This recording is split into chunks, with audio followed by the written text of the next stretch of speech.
Let me be the first man you trust with your heart completely. His voice was steady, but his eyes held a truth she couldn't turn away from. I've spent my life conquering and acquiring, but you're teaching me how to cherish. And in that moment, amid the echoes of a restored building and the crumbling of old fears, she finally let the walls fall. What if the most beautiful thing we ever build isn't a structure, but a life rebuilt from truth, vulnerability, and a love brave enough to begin again? Welcome to Shining Stories, where every tale is a doorway to something deeper. In this story, we follow Evelyn Carter, a fiercely independent architect, and Julian Hale, the enigmatic billionaire who challenges everything she thought she knew about love, legacy, and herself. A forgotten factory, a buried family secret, and a passion that could either save them or undo them. If this glimpse moved, you imagine what the full journey will do. So don't forget to like, share, and subscribe to our channel, and let's begin this story together. There are women who live behind silence, not because no one spoke to them, but because somewhere along the way they taught themselves to stop listening. Evelyn Carter was one of them. At the age of 40, she had never been kissed, not truly, not the kind of kiss that undoes the armor, the kind that asks for nothing but presence.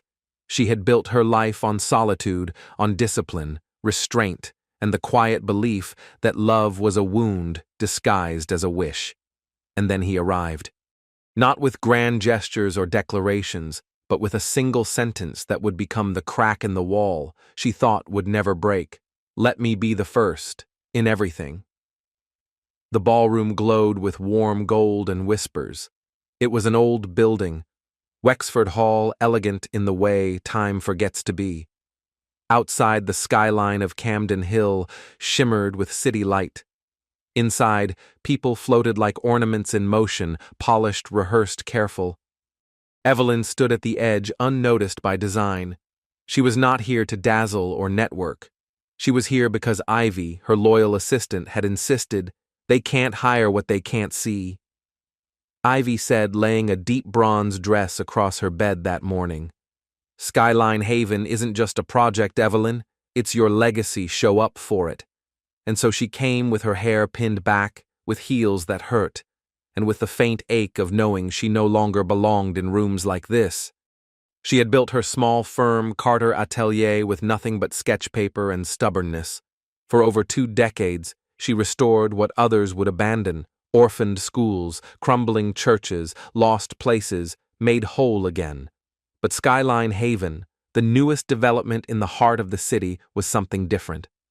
Big money, high stakes, the kind of project whispered about in elevators and closed-door dinners, and she knew brilliance alone wouldn't be enough.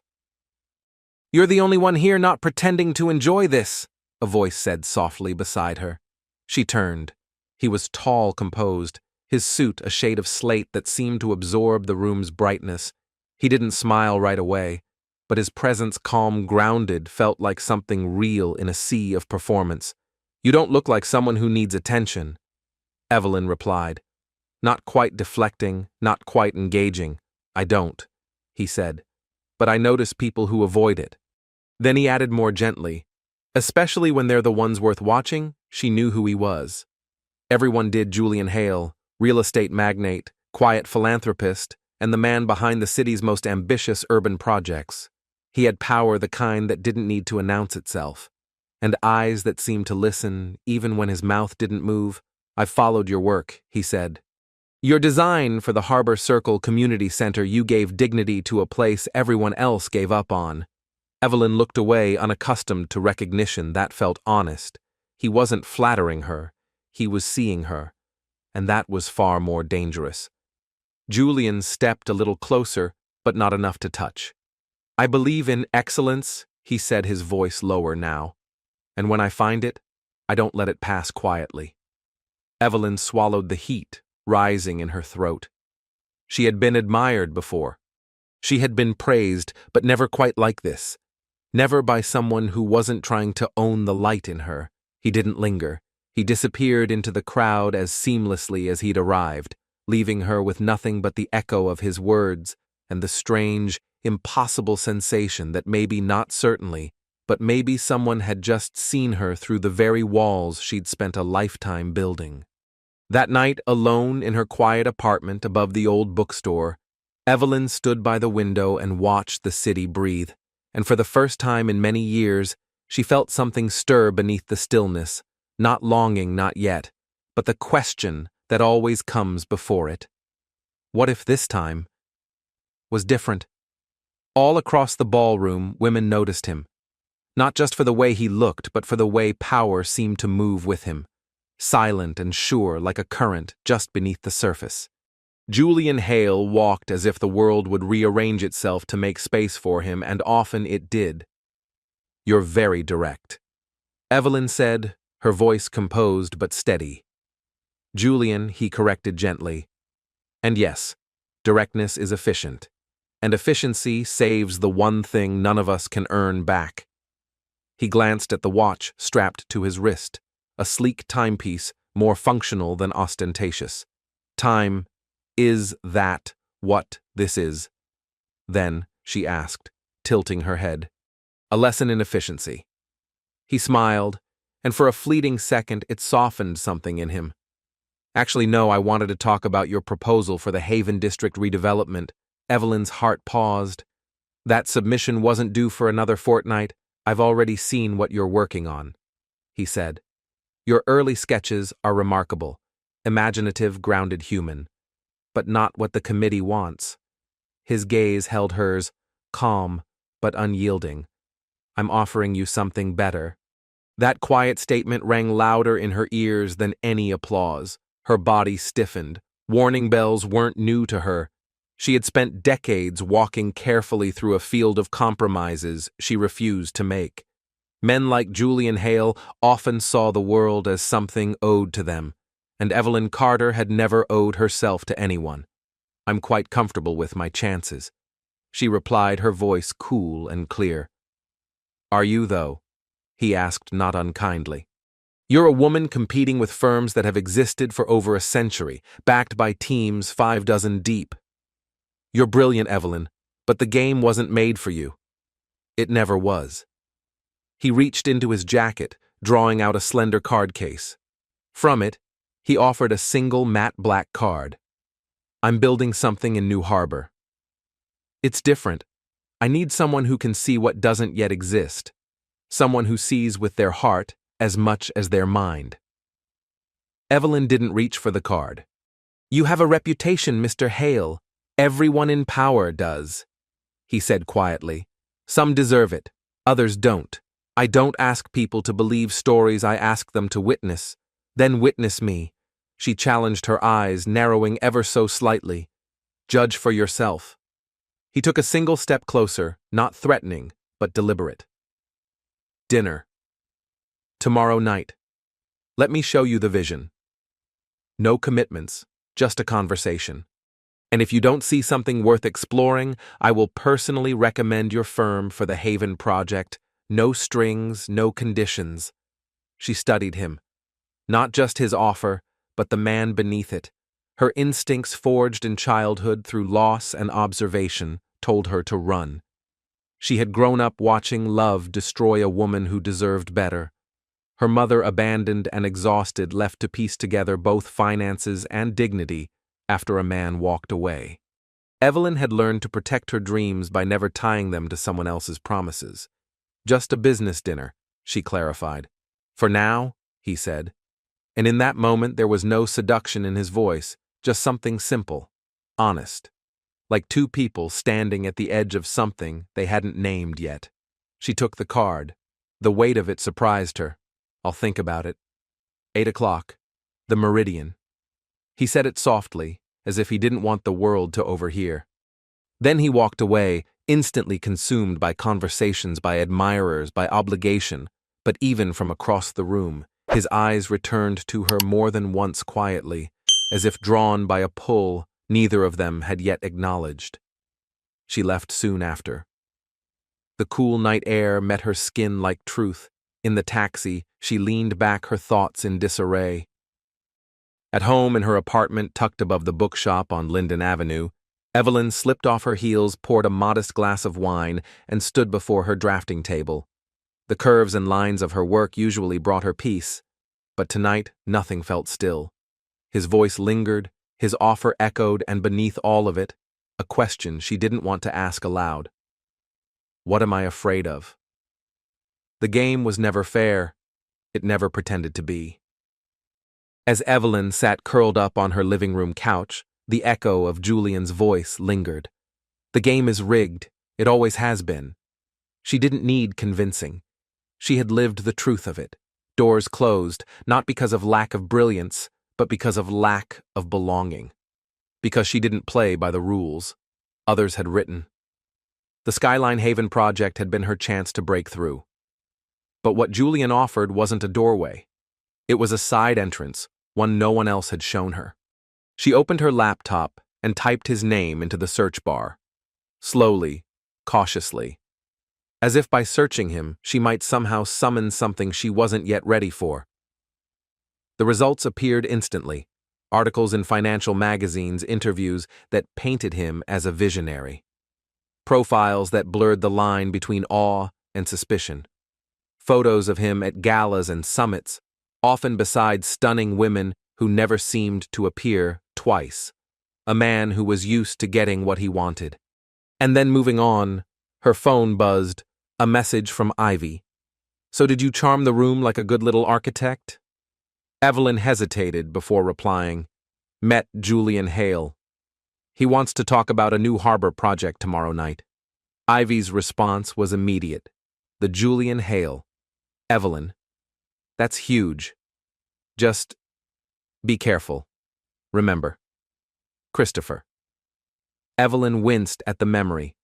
Christopher had been a client. Charming, persistent, flattering. He had pursued her until she finally gave in, only for him to vanish the moment she delivered his lake house design. It wasn't the emotional betrayal that lingered, it was the professional humiliation, the feeling of being used, then erased. She closed the laptop and rose to her feet. Crossing the room, she stopped in front of the tall windows that framed the city like a painting. Camden Hill stretched out below a pattern of lights and quiet movement. She had built her life in this city with steadiness and restraint, by working twice as hard, speaking half as much, and never letting anyone too close. Julian Hale represented everything she avoided. Intensity, unpredictability, risk that didn't come with a safety net. And yet. As she pressed her hand to the cool glass, Evelyn felt something unfamiliar ripple inside her. Curiosity. Not just about the project, but about him. About the way he saw her. Tomorrow night she would meet him on her terms, professional, grounded, guarded. The walls around her heart had kept her safe for so many years. No man, not even one like Julian, would take those walls down. Still, as she turned away from the window, she couldn't silence the small voice that whispered, "What if he already sees through them?" She didn't know. Couldn't know that accepting his card had shifted something irreversible. A quiet chain of events had already begun, and they would soon pull her into a world far more complex than contracts and floor plans. Julian Hale would indeed be the first. In many ways, the first to challenge what she believed about herself. The first to uncover the truths she kept buried. And perhaps, just perhaps, the first to make her wonder if the comfort of distance was worth the loneliness it demanded. In the stillness of her apartment, she placed the card on her nightstand, its black surface catching the dim light like a sealed promise, and across the city, in a glass tower that touched the clouds, Julian stood at his own window, watching the same night, holding a smile that carried more secrets than she could yet imagine. Secrets that would wrap them both in a story neither of them was ready for. The next evening arrived draped in anticipation. The restaurant inside the Meridian Hotel whispered old-world elegant chandeliers like frozen stars, linen so crisp they barely moved with breath, and voices softened by the hush of wealth. Evelyn stepped inside at precisely 8, dressed in a black gown that spoke the language of quiet authority. She had spent the entire day buried in blueprints and schedules, deliberately refusing to let Julian Hale distract her focus. This was a meeting, a client conversation, a transaction. She told herself this. But when she saw him rise to greet her, Something inside her didn't quite believe it. Julian Hale was not just another name on a proposal, and he certainly wasn't just another client.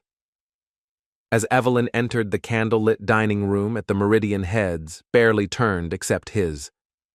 He rose when he saw her, and even among the quiet power players of Camden Hill, his presence carried a stillness that commanded attention. He wore a charcoal suit tonight, elegant, understated, but cut in a way that made you notice the lines of strength beneath the fabric. His eyes, those unsettlingly clear, observant eyes, brightened when they met hers. "You came," he said simply, pulling out her chair like it was the most natural thing in the world. "Professional curiosity," she replied, settling into her seat with practiced ease. "New Harbor's a dream for any architect. A clean canvas. Is that all that brought you here?" His question hovered in the air, not sharp, but laced with something unspoken. She met his gaze without flinching. Should there have been another reason?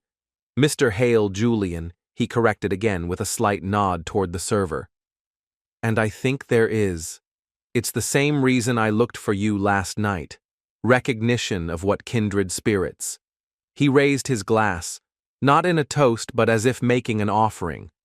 "To those who build walls the world doesn't see." The line unsettled her. She picked up her glass, sipped quietly, allowing the wine to dull her discomfort rather than sharpen her response. A few minutes later, the server returned with appetizers. She didn't recall ordering tiny, delicate creations that looked more like art than food. She used them as a cue to shift the conversation. "Tell me about New Harbor." Julian's mouth curved slightly, acknowledging the deflection without resistance. From beside him, he retrieved a leather portfolio and slid several large photographs across the table. She leaned in. The images captured her attention immediately. A decaying industrial site by the river. Massive brick buildings, cathedral-like ceilings, shattered windows that somehow still held the dignity of their age.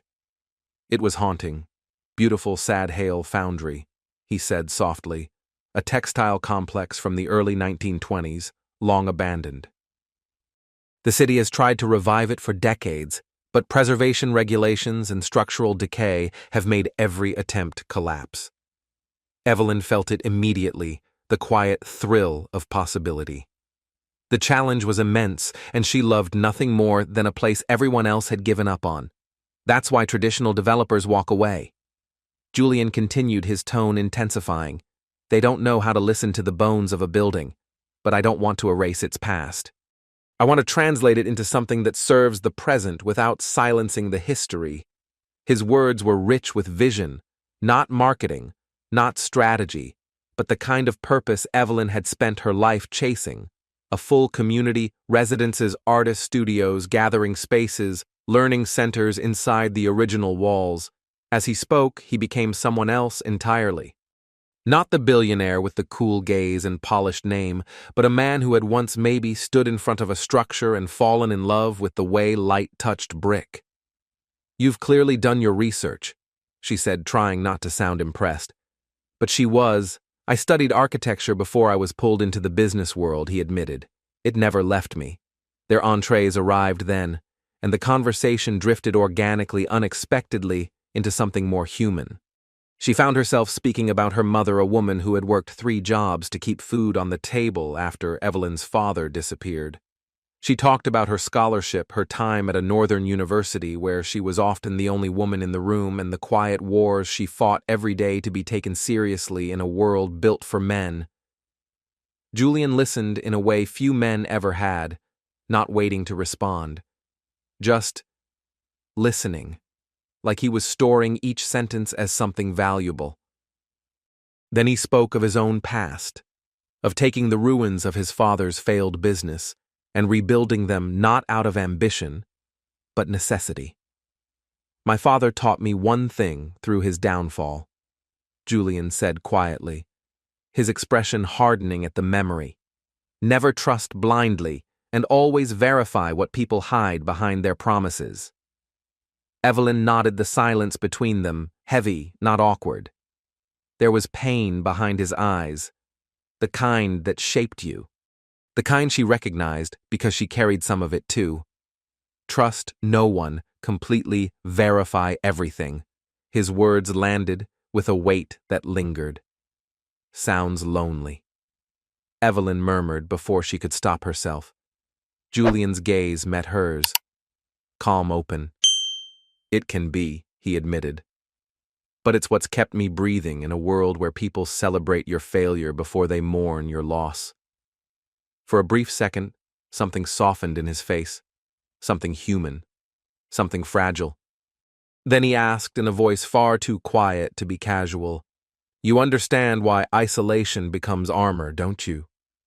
The question was a key, and it found its way into a lock she had long forgotten. She looked away. "Let's talk terms," she said instead, grateful for the shift in focus. Julian nodded, offering no resistance. He outlined the proposal with calm precision, full creative control, a generous timeline, an unprecedented budget. There would be no rush, no corporate meddling, only vision, trust, and the canvas of something forgotten, waiting to be reborn. It was by all professional standards, the chance of a lifetime. But Evelyn had learned the hard way that sometimes the most glittering offers came wrapped in silence and sacrifice. Why me? She didn't mean to sound small when she asked it, but the question had lived in her since their first meeting. There are dozens of architects who would jump at this. She added, more visible. More accepted, Julian leaned in slightly, not to intimidate, but to make the moment feel more private. Because you see the world as I do, not just as it is, but as it could be. He held her gaze a second longer before continuing. Your work doesn't just fill space, Evelyn, it transforms it. And like me, you've never chosen the expected path. You build in silence because silence is where truth starts. Dinner ended, but neither of them wanted the evening to. So when he suggested a walk, she nodded, almost surprised by her own yes. The night air was soft spring, stirring the edges of the breeze. To their right, the park exhaled darkness. To their left, the city glimmered tall and untouchable. Have you made up your mind? Julian asked, about New Harbor. She glanced at the sky where only the faintest stars could be seen behind the city's noise. It's an extraordinary offer. But I've also learned to be careful with things that look too perfect from a distance. She stopped, then turning to face him. Your reputation walks into the room before you do. Julian. People say you always get what you want, no matter who gets hurt in the process. He didn't argue, he didn't flinch. Instead, he stepped closer. Some reputations are earned. Others are crafted by people who resent what they cannot build. His voice lowered. You know that feeling, don't you? How many times have your designs been credited to someone else? How many times have they called it luck instead of skill? The truth of it burned. She had fought those battles. Quietly. Blueprints altered without her name, ideas repeated by men who took the applause rooms where she was mistaken for the assistant instead of the architect. What do you really want from me, Julian? Beyond blueprints and contracts? Her voice was low, steady. The question had claws, but it also carried something more tender underneath. Julian didn't hesitate. The truth. He said simply, I want to know you. Not the polished facade you present to the world. The real woman beneath the symmetry. The one who builds beautiful spaces. Because life hasn't always given her one to live in. He moved a little closer. From the first moment I saw your work, I saw a reflection of myself. We both craft order from chaos. We both carry scars we've turned into structure. And I think that scares you. His hand rose, not quite touching her, just hovering in the space between them. The way someone might reach for a flame they're afraid will burn them. There's something between us, Evelyn. You feel it too. She stepped back. Anger flickered sharp, immediate, protective. You don't know me, Mr. Hale. You're wrong, she wanted to say. But Evelyn said nothing. Because a part of her, a part she didn't want to name, knew Julian was right. I know enough. He said, his voice steady despite her retreat. You built your life around structure, around control. because you watched your mother lose everything when your father walked away. I know you've kept your distance from love because vulnerability terrifies you more than failure ever could. Her chest tightened. She hadn't told him that. Not in words. Not about the days her mother came home too tired to cry. Not about the silence her father left behind, or how she learned to survive by needing no one. How could he possibly know? Who told you this? She demanded, her tone sharper, now suspicion, replacing the quiet pull of connection. No one, he answered simply. I recognize it, because I've lived it. Different details. Same scars. Evelyn turned away, something inside her fracturing. This conversation is over.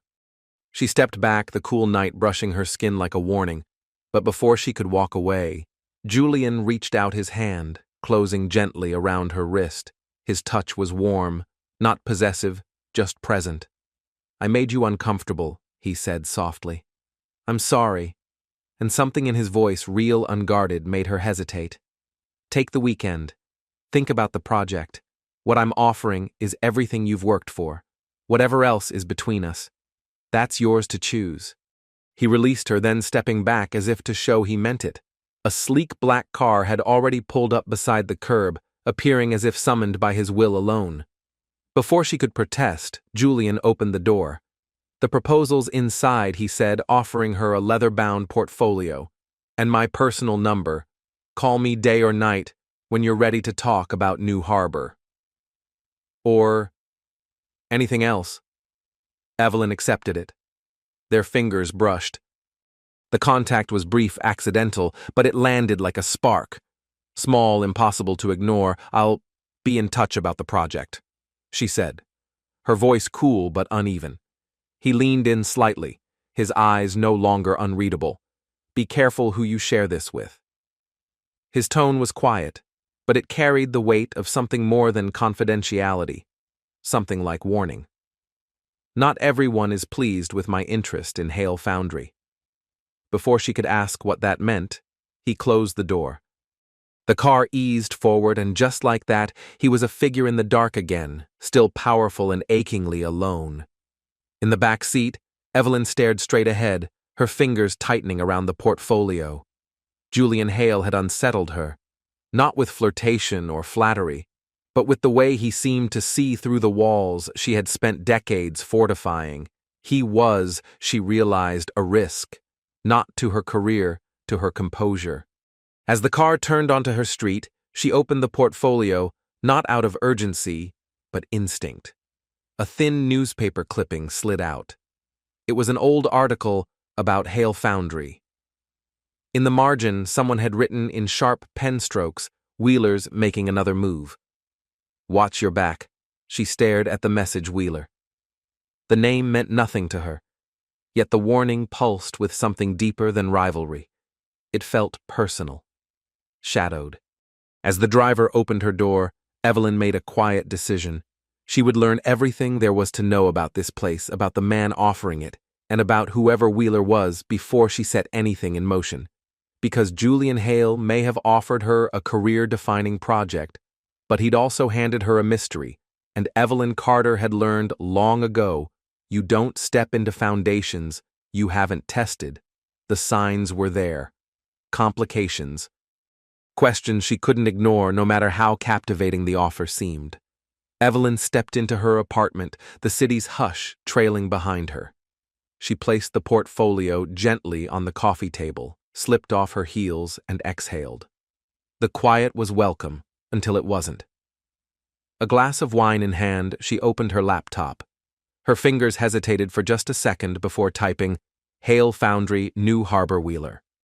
The search results arrived in a rush, articles brimming with tension, lawsuits, community protests, and one name that kept repeating, Hamilton Wheeler, CEO of Wheeler Capital One. Headline caught her breath like a hook. Wheeler accuses Hale Industries of backdoor tactics to sabotage historic redevelopment bid. The piece detailed zoning manipulation, city board controversies, and whispered alliances. Evelyn scrolled, uncovering a web of hostility between the two men, not just corporate rivals but something more visceral, A feud that had turned personal. Her phone buzzed. An unfamiliar number. Just 5 words. "Did you make it home safely?" She didn't need to guess Julian. Her stomach tensed. "How did he get my number?" Still she replied, "Yes. Researching Hale Foundry now. You didn't mention Hamilton Wheeler." The response came instantly. "He's the reason we have to be careful. He doesn't fight clean. We'll talk when you're ready." Evelyn stared at her screen, unease settling over her like a weight. This wasn't just a design commission. It was a story already in motion, one with shadows, past wounds, and intentions that might not be as transparent as the glass renderings she had reviewed. She looked at the portfolio again. Inside were breathtaking sketches, sustainability blueprints, community feedback plans. It was everything she had ever dreamed of working on. But dreams, she had learned, sometimes came tied to a cost. Why her? Why, out of all the architects in the country, had Julian Hale chosen her? He'd spoken of kindred spirits of shared vision, and maybe there was truth in that. But Evelyn had learned to trust her intuition, and her intuition whispered, "There's something he hasn't told you." She set down her empty wine glass, the room thick with decision. She would take the project, but on her terms, with eyes wide open. With the same guarded precision she had always used to protect herself, this would be no different. What she didn't know, couldn't know, was that Julian Hale had already set something in motion.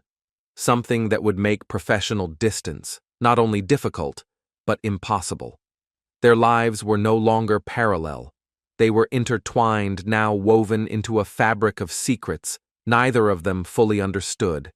Secrets that would threaten everything they had built alone and together.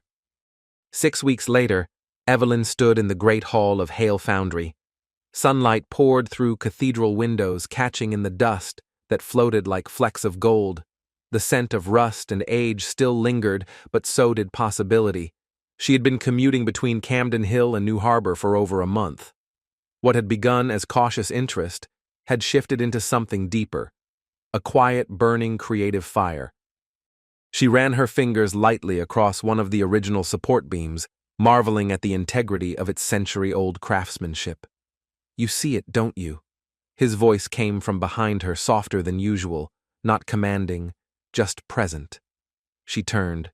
Julian stood at the entrance, dressed in dark jeans and a worn gray Henley. He looked real. Less like a tycoon, and more like someone who had once picked up a pencil and believed a building could heal a city. "I knew you'd understand it," he said. And though she didn't answer aloud, something in her silence told him that she did. Away from the relentless rhythm of Camden Hill. Julian Hale felt like a different man.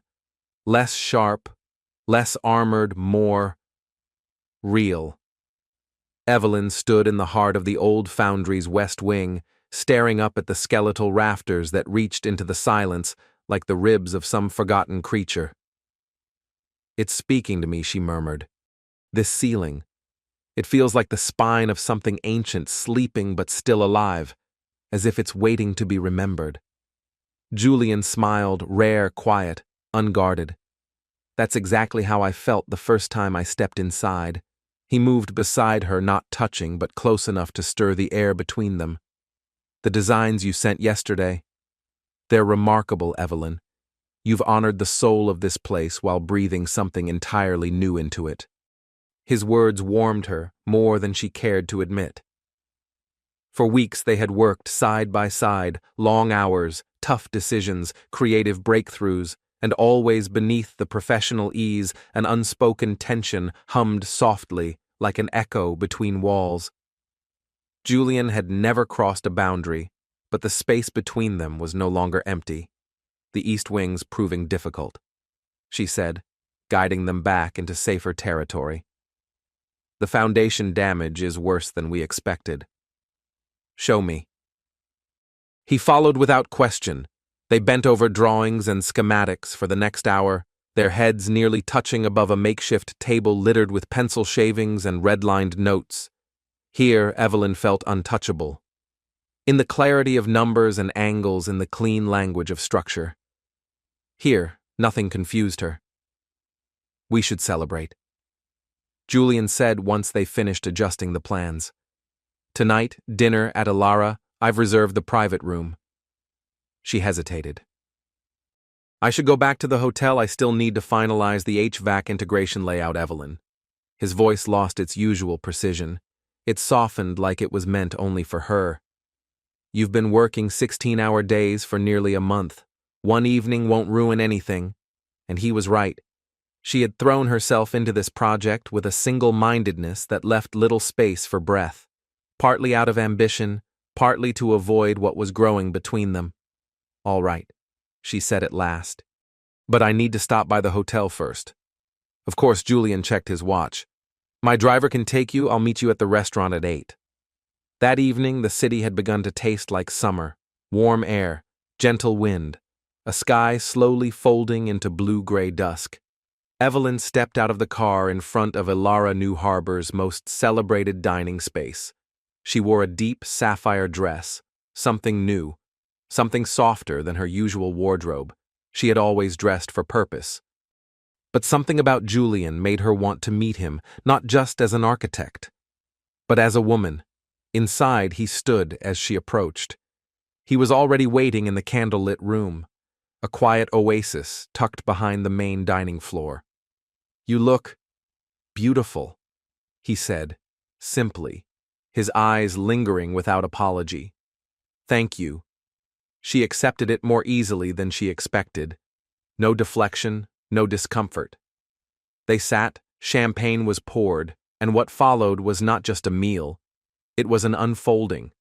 Course after course arrived, like small stories, delicate, surprising, curated for the moment. Wine flowed gently, and so did the conversation. Architecture, yes, but also poetry, music, loss. She hadn't realized how long it had been since she'd felt like this. Not watched, but seen. Not performing, but present. As dessert arrived, Julian reached beneath the table and placed a small box beside her plate. I have something for you, he said. Julian reached into the inside pocket of his jacket and retrieved a small velvet box. Evelyn stiffened slightly, not out of fear but from the sudden shift in mood. Julian, she began cautiously. He offered a brief, amused smile. It's not what you think, he said, his voice low. I'm not proposing anything, except perhaps a deeper kind of trust. He opened the box. Inside was an antique key strung on a simple silver chain. It was beautiful in a quiet, utilitarian way.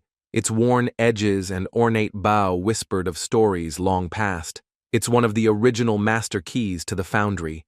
He explained, I found it tucked in a file of old city permits. It felt right that the person breathing new life into this place should carry a piece of its past. Evelyn's fingers closed around it instinctively. The weight surprised her. This is perfect, she said softly. Thank you. Without asking. Julian stepped behind her. His fingers brushed her skin as he fastened the chain around her neck. They lingered just slightly, intentionally, or not. She wasn't sure. When he returned to his seat, his face had changed. Gone was the ease of dinner conversation. In its place was something heavier, more urgent. There's something I need to tell you, he said. Something I should have shared from the beginning. Evelyn sat straighter. What is it? Julian took a deep breath, the air seeming to stretch between them. Wheeler's interest in this property. It isn't just business. His great-grandfather once owned this land. My grandfather bought it in the early 50s, legally, cleanly, but Wheeler, he believes it was stolen. Was it? No. The transaction was legitimate, but he's built his version of the story, and now it's personal. Julian's eyes darkened not with anger but with a weariness Evelyn hadn't seen before.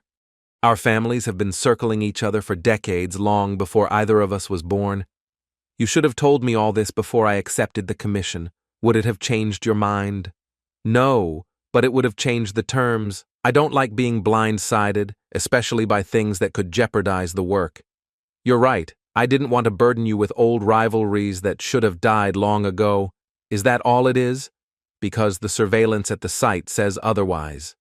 She had noticed the guards, the cameras, the layers of security that seemed too much even for a project of this scale. Julian hesitated. Wheeler has interfered before sabotaged plans, threatened contractors. There was even a fire Boston, 2 years ago. He looked down for a beat, then back up.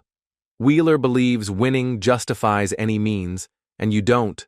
I believe in winning the right way. But I also know what happens when you pretend wolves don't bite. Evelyn watched him carefully. His face gave nothing away, but his voice. His voice was steadier than it should have been if he were truly at peace. Is there anything else I should know? For a moment, it looked like he might say something more, but then gently, he shook his head. Nothing that threatens this project, or you. I give you my word. The words were well chosen, measured, almost too carefully. Their evening ended with a silence. Neither of them knew how to name. Not anger. Not mistrust, but the kind of tension that comes when truth is only half told. On the ride back to her hotel, Evelyn turned the key around her fingers, its cool metal a reminder of all that had changed and all that hadn't yet been revealed. The project was no longer just about architecture. It was history, conflict, legacy, and Evelyn wasn't walking away. Not now. Even as the road ahead grew more uncertain, her heart had already begun to map the shape of what could be.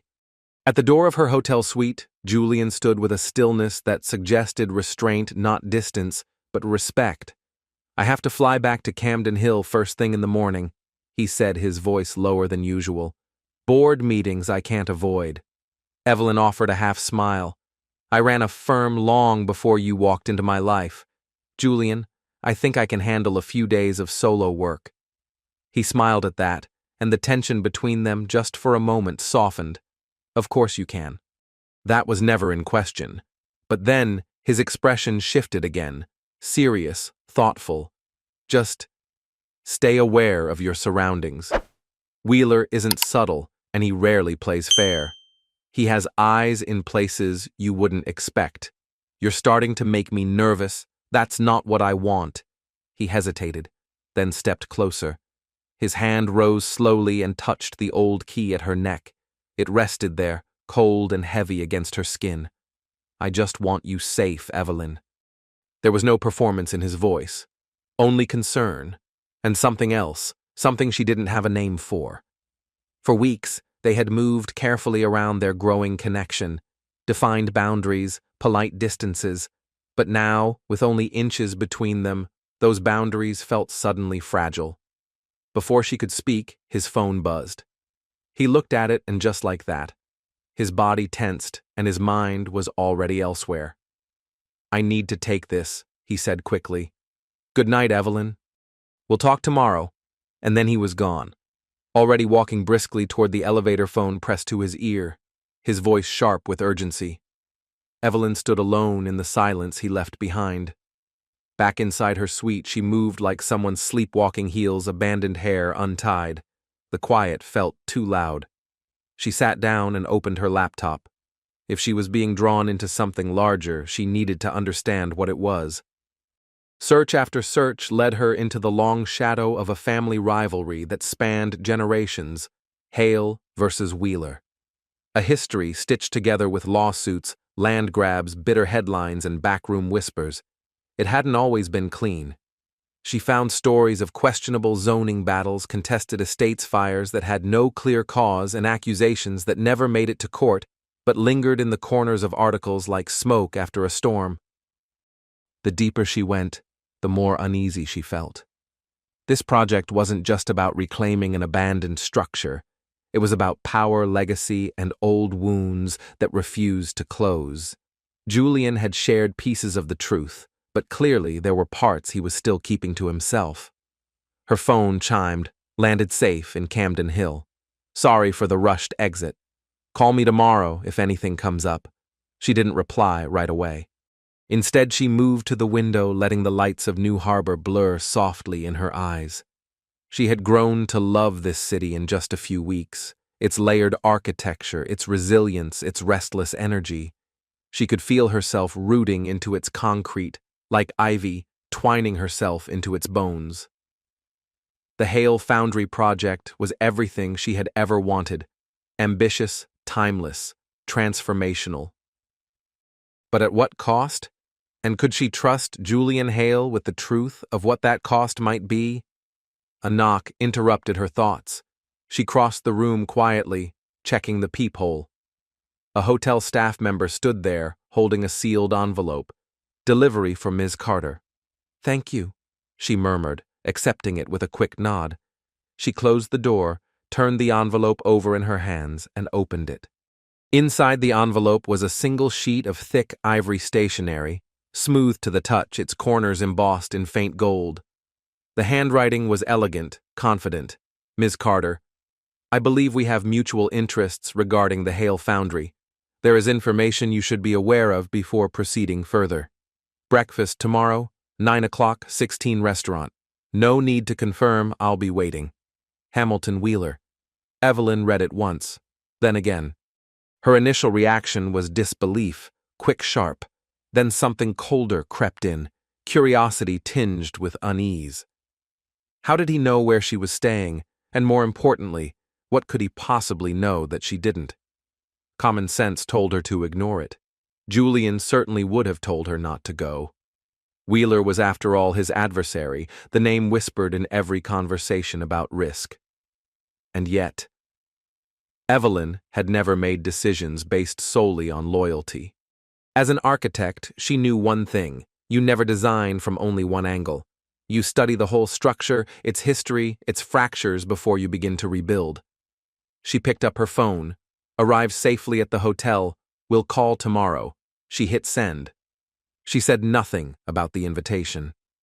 That night, sleep hovered just out of reach. Her mind turned over questions like loose bricks in an old foundation. By morning, she had made up her mind. This wasn't betrayal, it was due diligence. She dressed with quiet intent, choosing a structured gray suit that conveyed precision and professionalism. After a pause, she added the key pendant Julian had given her, not as a symbol of allegiance, but as a reminder that she stood in the middle of something much larger than herself. She wasn't taking sides, she was gathering facts. At exactly 9 o'clock, Evelyn entered 16, the restaurant on the top floor of the tallest tower in New Harbor. The morning light spilled across the glass walls, casting long shadows on the river far below. She scanned the room. Near the window, a man in his early 60s rose from his seat. Silver hair, tailored navy suit, a bearing that spoke of old wealth and even older power. Though they'd never met, she recognized him immediately. Hamilton Wheeler, Ms. Carter. He greeted, extending his hand. "Thank you for coming, Mr. Wheeler." Her voice was polite, but measured. "I must admit your invitation was unexpected. Please sit. I've taken the liberty of ordering coffee."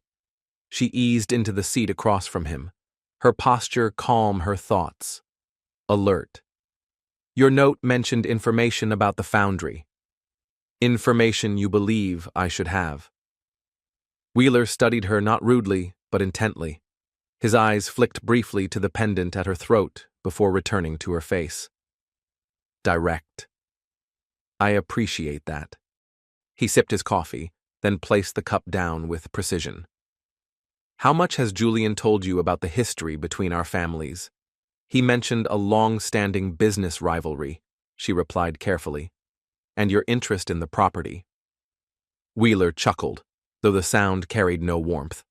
A rivalry. How elegantly understated, his expression sharpened.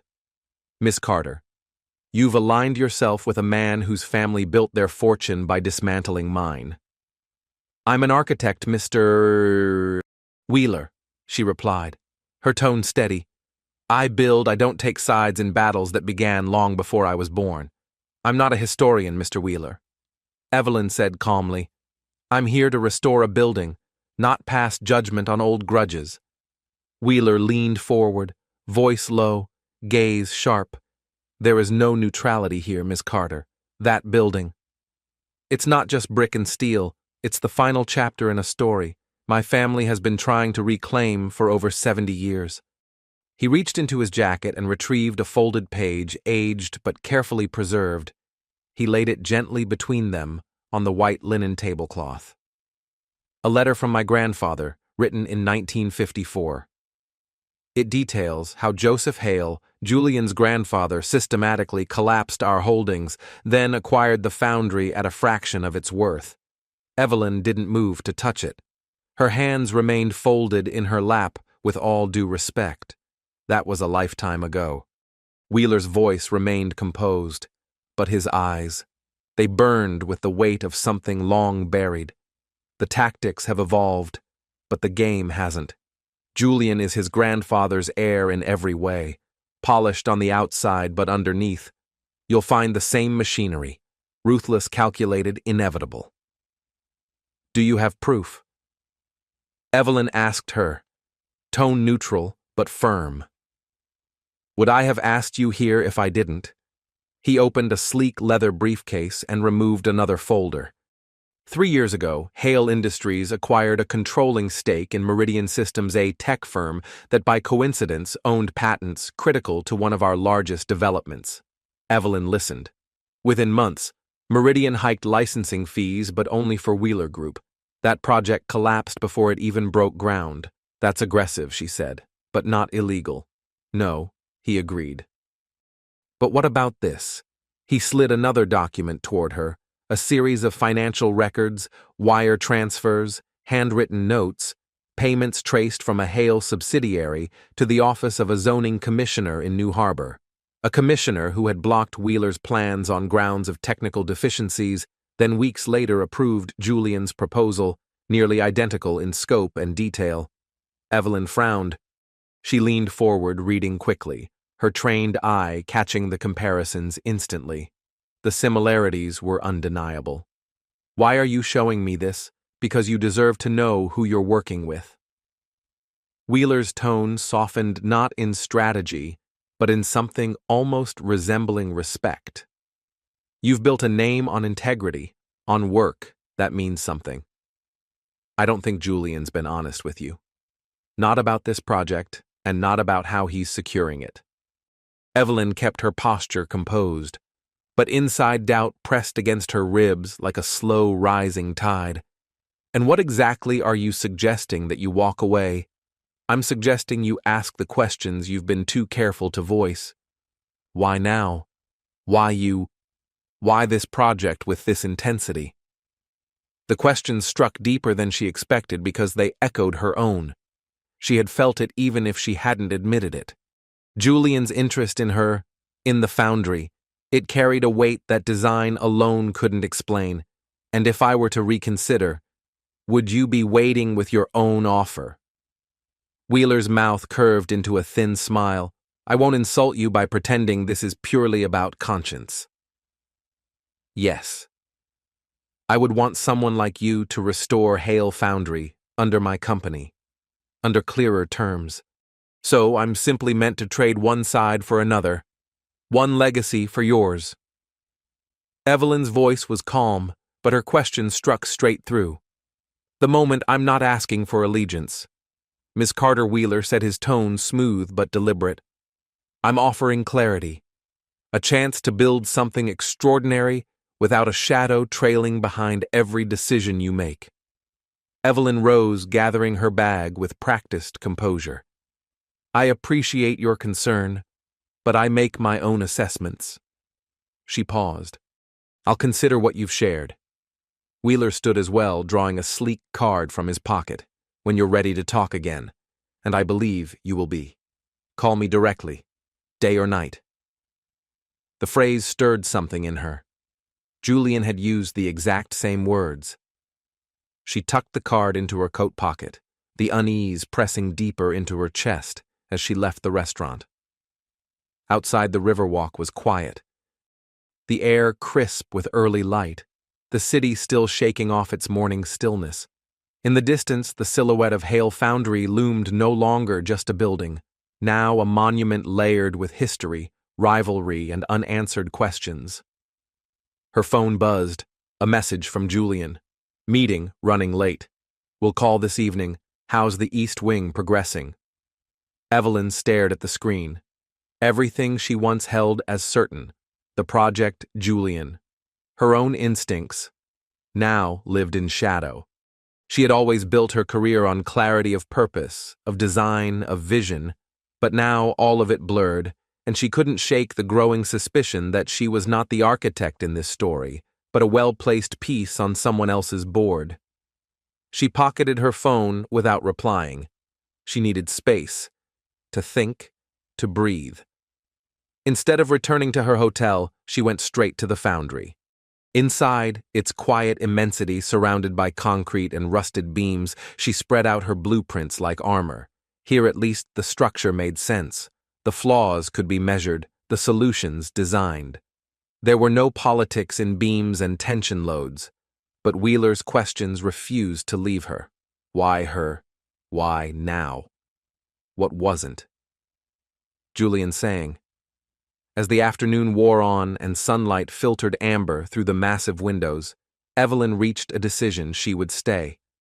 She would complete the project, but no longer in the shadow of trust, untested. Julian Hale had promised to be the first to challenge her, the first to see her, the first to earn her trust. Now, he would be the first to face her demand.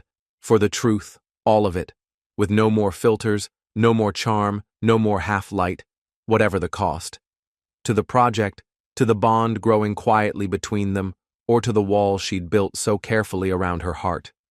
What she couldn't yet know was that the truth she would soon uncover would reach far deeper than Julian's rivalry with Wheeler.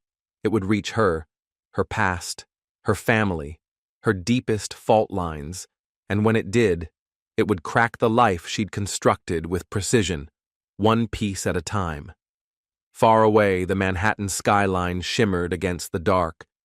Inside the glass tower of Hale Industries, light pooled across a long table. On it sat an architectural model of the foundry, meticulous, beautiful, exact, and across from it Evelyn stood, back to the door, hands folded, the building she had designed rendered in miniature, her vision, her work, and now, her reckoning. They captured it perfectly, Julian said quietly, behind her. Every line, every shadow. They finished it yesterday. I wanted it to be a surprise. Evelyn didn't turn right away. She had arrived in Camden Hill only hours earlier, her mind still echoing with everything she had uncovered in the days since meeting Hamilton Wheeler. 3 days of digging. 3 nights of questioning everything. And now, standing before the miniature replica of Hale Foundry, she found herself searching for strength in the contours of her own design. "It's beautiful," she said at last, turning to face him. They honored every detail. Julian approached slowly. The usual confidence in his movements was tempered now by hesitation, by awareness. He had sensed it, the change in her, the distance between them. "Evelyn, what is it? You've been distant since Chicago." She held his gaze. "I met with Hamilton Wheeler." The words dropped between them like stone into still water. Julian's jaw tightened, but he didn't look shocked. "I know," he said. "He called me afterward, quite pleased with himself, actually." "You knew, and didn't say anything." "I was waiting for you to tell me." Julian moved toward the window, his silhouette etched against the glowing Manhattan skyline. "What did he say that's unsettled you so deeply?" She crossed to the model, running her finger along the delicate brickwork she had envisioned into being. "He showed me documents. Proof, he claimed, of payments made to Chicago officials who rejected his proposal but approved yours. The designs were almost identical." She kept her voice measured, professional. "He described a pattern, a way of working that crosses ethical, maybe even legal boundaries." Julian turned back to her, his face unreadable. "And you believe him?" "I don't know what to believe. That's the problem." She looked up the key pendant, catching the light against her collarbone. "What I do know is this. You haven't told me the full story about the foundry.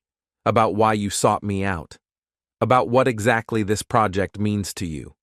A long pause followed, a silence thick with everything left unsaid. Finally, Julian gave a slow nod. You're right. He walked to his desk, unlocked a drawer, and pulled out a thick, weathered folder. Not because of what Wheeler suggested, he said, placing it beside the model, but because the truth deserves clarity. Everything is in here. The full history. The Wheeler claims the transaction records from the 1950s documents that prove the purchase was legal. Yes, I've made contributions to city officials, campaign donations disclosed above board. He left that part out. Evelyn opened the folder. She flipped through the papers, deeds, correspondence, meeting transcripts. It all appeared legitimate. But what stopped her wasn't a contract. It was a yellowed newspaper clipping, a black and white photo. Workers at Hale Foundry gathered outside the gates, celebrating the transfer of ownership to Hale Industries. And there, off to the side, barely noticeable, was a young woman watching, her expression equal parts relief and heartbreak. This woman, Evelyn whispered, pointing to the photo. Who is she? Julian stepped closer, his voice quieter than it had ever been. Elizabeth Carter. Your grandmother.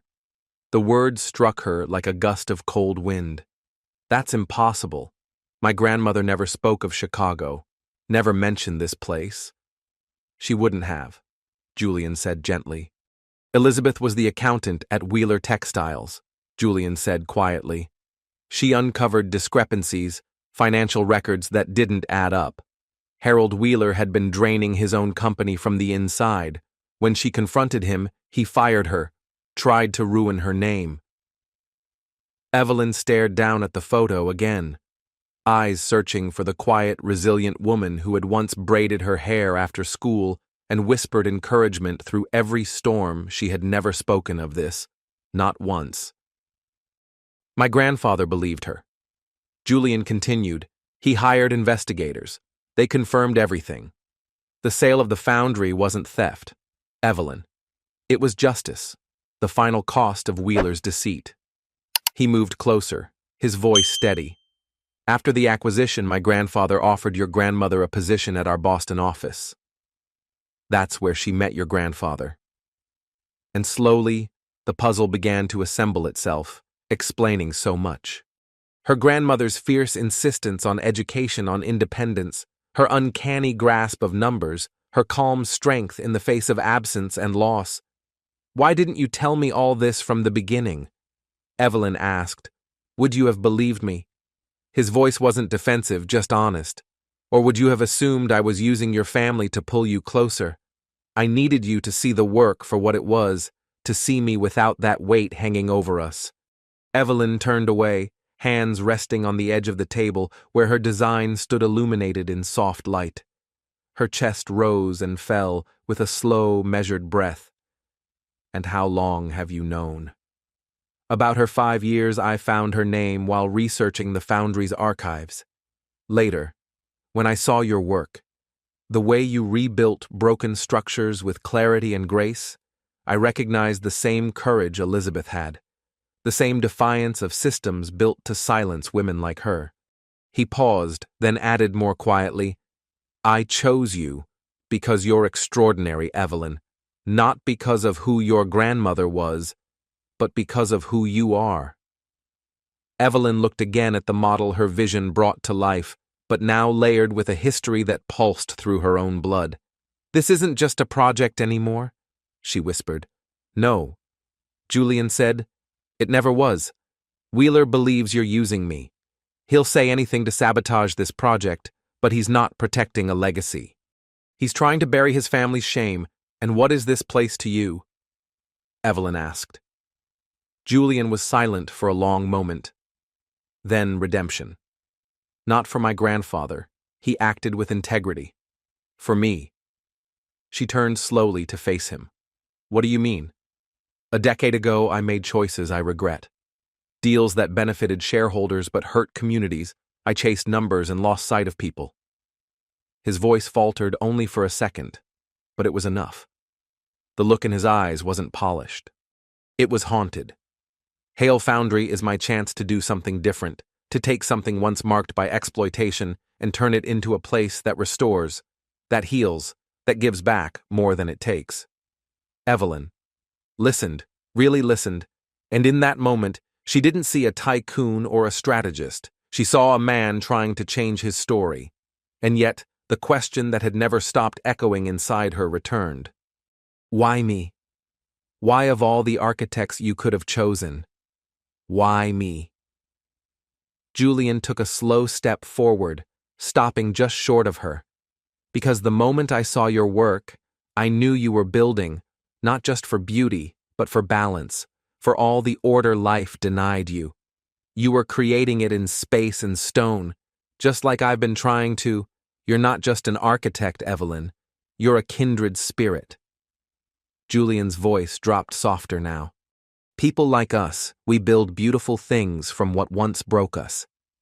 His words landed where her walls had always been the thickest. And for a moment, Evelyn didn't know how to breathe. Because it was true. She had turned the fractures of her childhood, the silence of her father's departure, her mother's weary strength into symmetry, into structure, into perfect lines drawn over imperfect memories. That Julian saw that he saw her was terrifying and undeniable. She swallowed, redirecting to safer ground. Wheeler's not letting this go. He'll keep fighting the project. He seems hell-bent on taking you down. Let him try. Julian, replied, his confidence returning. He doesn't have what I have. What's that you... He didn't say it to charm her. He said it like a truth plain steady. Real, your vision, your integrity, and the truth about what happened at Hale Foundry. Evelyn moved to the windows, her gaze falling on the city lights below, a constellation of lives moving forward, unaware that hers had just shifted course. Everything felt different now. The project. Her past. Julian himself exposed but also connected. There's something else, Julian said, coming to stand beside her. Wheeler's been digging into your past, trying to find pressure points. He knows about your father, about your mother. He'll use it if he thinks it will break your trust in me. Anger stirred in her chest, rising like a tide. That part of my life isn't his to use. No, it's not. But he's never been one to respect boundaries, personal or professional. Evelyn turned to face him fully. So that's why you've been so concerned about security. You weren't just protecting the project. Julian met her gaze. No, I wasn't. He didn't elaborate, didn't defend, and strangely, she didn't feel the need to resist it. The protectiveness didn't feel patronizing. It felt genuine, not about control but care. What happens now, she asked. That depends on you. We continue the project if you want to, or I can reassign it, give you space, or we face what's coming. Together, professionally, personally. Only. If that's what you choose. He didn't step closer. He gave her room both literal and emotional. I meant what I said that night. Evelyn, I want to be the first to earn your trust, to know the real you, the woman behind the design, behind the silence, but only if you open that door. The offer wasn't pressure. It was permission, and for Evelyn, it was the one thing she'd never allowed herself, to not stand alone. She looked at him steady, but searching. Wheeler said something that stayed with me. He asked, why now? Why this project? Why is Hale Foundry suddenly personal? Julian hesitated, then nodded almost to himself. It's a fair question. He moved to his desk and returned with a folded document, medical records. He placed it in her hands. Last year, I was diagnosed with a heart condition. Not immediately life-threatening, but enough to make time feel different. Evelyn opened the folder, her eyes tracing the clinical lines, but her heart catching on the weight behind them. It made me rethink everything he said, what I'm building, what I'm leaving behind. Not in terms of wealth, but meaning this wasn't persuasion. It wasn't strategy. This was Julian unmasked, offering the kind of truth that men like him usually kept buried beneath layers of armor and control. You couldn't have known about my connection to Elizabeth when you were first diagnosed, Evelyn said quietly. No, I didn't, he replied. That came later. Call it coincidence, or fate, if you believe in such things. He offered a small smile, but it held weight, the kind that comes from reflection rather than charm. When I learned about it, it felt significant. Like something had aligned without my permission. Like it was meant. Evelyn set the medical report gently on his desk, her fingers brushing the edge of the architectural model they had built together. She instinctively touched the key pendant at her neck, a symbol that now meant more than old metal and heritage. It was connection. It was history. It was hers. This project. It was no longer just a commission. It was a bridge between past and future, between bloodlines and brokenness, between who she had been and who she might still become. To leave it now would be to walk away from a truth that was finally hers to hold, and to walk away from Julian. She looked at him, really looked past the power, past the presence, to the man who had dared to share his brokenness instead of just his ambition, the man who didn't want to own her talent but honor it. I want to continue, she said at last, her voice steady. The project. Relief softened his features. And us. Evelyn inhaled slowly, the weight of the choice pressing against her ribs. That too. Julian moved toward her slowly, as if aware that one misstep could fracture the moment. But she didn't step back. And when he reached for her hand, the contact felt like a circuit, closing, not fire, but warmth, not chaos, but clarity. I meant what I said, he murmured. Let me be the first man you trust with your heart completely. I'm not sure I know how, she whispered, and in that whisper lived every defense she had ever learned. Then we'll figure it out. Together. His hand rose to her cheek, brushing it with quiet reverence. I've spent a lifetime acquiring, conquering, calculating. You're teaching me how to cherish. And when his lips met hers, Evelyn didn't feel herself surrender. She felt herself open. Not a collapse, but a beginning. It wasn't just a kiss, it was a blueprint, a foundation laid between two souls who had forgotten that vulnerability could be strength. When they finally parted, something unspoken but certain passed between them. Julian's face was different now, softened not by success, but by something far rarer. Joy. I should warn you, he said, his voice tender, with something raw and real. I don't love halfway. Once you let me in, Evelyn Carter, I won't leave. Is that a threat or a promise? Her smile mirrored his now quiet, knowing brave. His arms wrapped around her, steady as stone. Wheeler's not finished, he said softly. He'll come after this, after us. Then we'll build something stronger, she replied. Because nothing worth having was ever easy. Evelyn rested her head against his chest, listening to the rhythm beneath skin and bone. The beat of a heart that the medical report had marked as fragile, and yet it carried a strength she now felt wrapped around her life, had never promised her certainty. Only moments like this. Outside, a summer storm swept over the city. Rain tapped against the glass like questions, and lightning stitched itself across the skyline. In her mind, Evelyn saw Hale Foundry waiting, weathered, ready to become something new, born from betrayal, remade through vision, transformed through truth. What are you thinking? Julian asked gently, his fingers threading through her hair. That you were right, Evelyn said softly, looking up into Julian's eyes.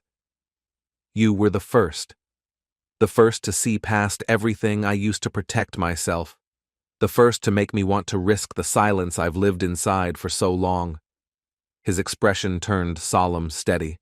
I promise you won't regret it. 6 months later. Evelyn stood in the heart of Hale Foundry's central atrium, Above her, a newly installed skylight stretched like a glass cathedral ready to flood the space with light. Her vision, once ink on paper, had become structure and breath. The renovation was ahead of schedule. What had once been a monument to industrial power was now a beacon of community, affordable homes, artist studios, innovation hubs, all nestled within the preserved bones of history. Wheeler hadn't gone quietly. He had launched lawsuits, slandered the project through media outlets, and tried to fracture public trust. But truth had been their compass. They had countered every accusation with documentation, with transparency, with the story of Elizabeth Carter, the woman who stood for truth when no one else would public support, had rallied. Wheeler's final campaign dissolved under the weight of facts he could no longer twist. At last he had been forced to retreat, his vendetta unraveling in the light of legacy. Impressive Julian's voice echoed across the sunlit hall as he approached. He had flown in from Camden Hill that morning after a long week managing financial damage left behind by Wheeler's final attempt to destabilize the company. "You've transformed this place," we have Evelyn corrected, stepping into his embrace. In these past months, something had shifted inside her, a quiet unfolding. A strength she didn't realize had always been waiting behind the walls. Julian had kept every promise. He had become the first man she trusted completely, with her dreams, her fears, her heart. His treatments were going well. There was hope now, not just for survival, but for something more, a life fully embraced. And Evelyn had come to understand that her grandmother's legacy wasn't just resilience or discipline, it was courage. The courage to stand for something true, even when truth costs you safety, even when it asks you to be vulnerable. Wheeler's final appeal was denied this morning. Julian set a quiet note of triumph in his voice.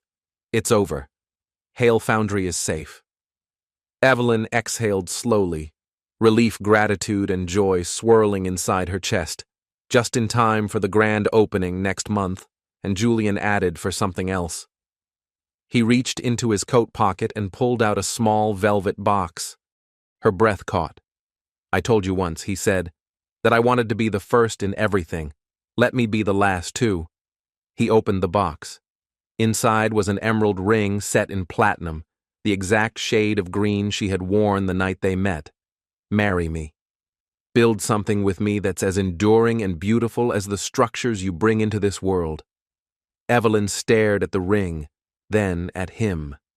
This man who had challenged every fear she'd ever named, who had turned her solitude into sanctuary, who had shown her that the greatest masterpiece wasn't a building, but a life. A life shared.